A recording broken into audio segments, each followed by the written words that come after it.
many parents right now are, have their kids. They may be back from a foreign holiday. The kids are playing football. They want to join a football. They're pulling at them. The time is to get them into a like structured football club or academy or nursery. One of these. So it's and they obviously have to get them. A lot of these are on Astro type surfaces, so they have to get them studded boots. They can't go in with certain runners or whatever. They have to be kitted up.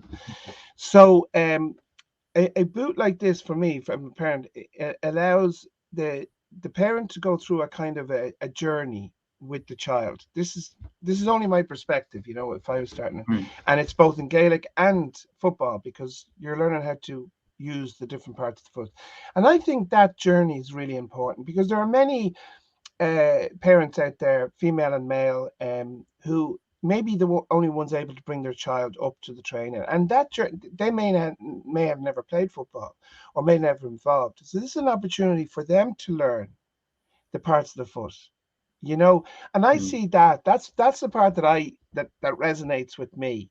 But can you fill out more about the journey that your target market, the people who are making the decisions to buy your shoes in these shops or look for them, what are they going through typically from your experience? Yeah, so again, it would be kids from the age of 4 to 8, or sometimes 9 and 10 as well. But it can be a difficult journey because you don't know, okay, what boots do I need? Where's the nearest nursery academy? Where do I go? How do I start this journey that they have a positive experience? Another thing people are worried about is like, same as if you were leaving your kids into school for the first time, are they going to join in with the other kids? Are they going to cry? Are they going to miss their parents? Are they going to make friends? So again, all these different things that are unknowns for parents. And where do you find information about that? Really, it's really difficult. Another big thing is the coach. Like, who is your coach?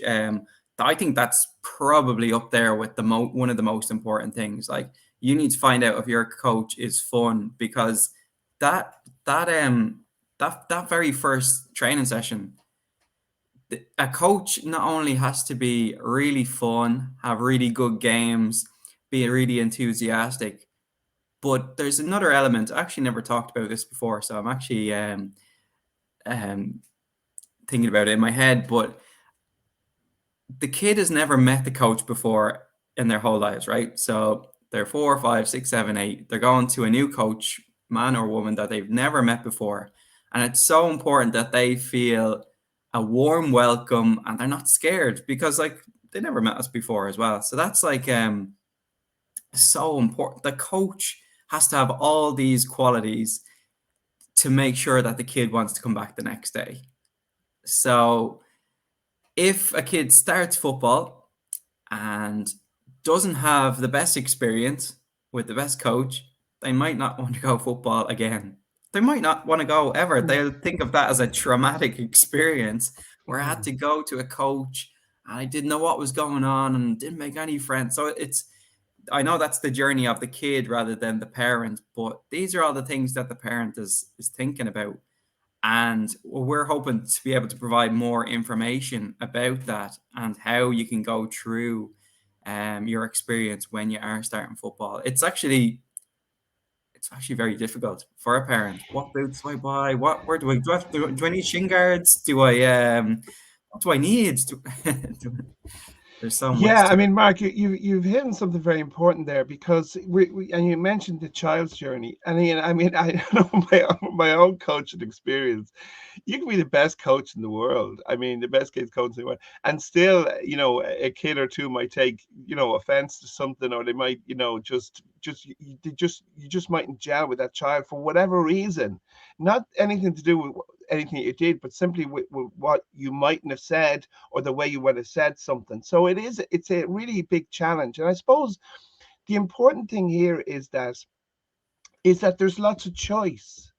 So, Mm.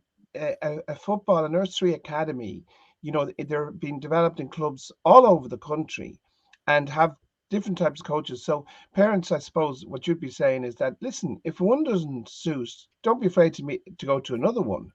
And Mhm. of course, as well, there's GAA nursery academies, and we all know um, how brilliant a job they've done in terms of um, increasing the participation of kids in GAA from an early age. But the information in terms of I know, for example, talking to parents over the time, the parents get to a stage where, and I'd love to hear your words on this, where they've had to come in forcing the kid to go, right? And then obviously at one stage, then the parents come up to you and said, I don't have to force them anymore. You know what I mean? I don't have to get them, you know what I mean? I don't have to encourage them as much. They all want to go. Having a pair of boots that connect with the coach, like if you want to make the child's journey. So if you've got a child that's a little bit maybe shy or a little bit nervous about going or whatever, by buying a pair of boots that are different, that are going to connect with the coach, because the coach is all of a sudden going to realize, oh, you've got those special, those special boots, and it helps the coach to communicate something. That kind of makes that journey a little bit easier for a child in that type of environment, and even for a parent, not just in terms of learning what part of the boots to talk about in terms of the different ball mastery skills, but the parent has something that it's like a little investment in the process. The reason we have to look at the reasons why the kids wouldn't, why it's a struggle for the parents to get them to football.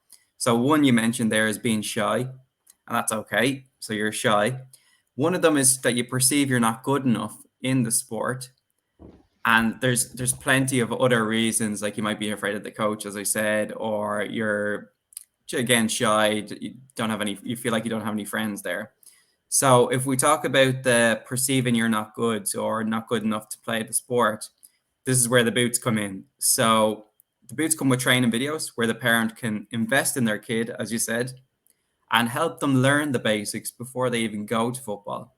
So again, and then the skills that they learn at training, they can go back and say that the boots were invented because kids misunderstand instruction and they struggle to identify and remember the different parts of the feet.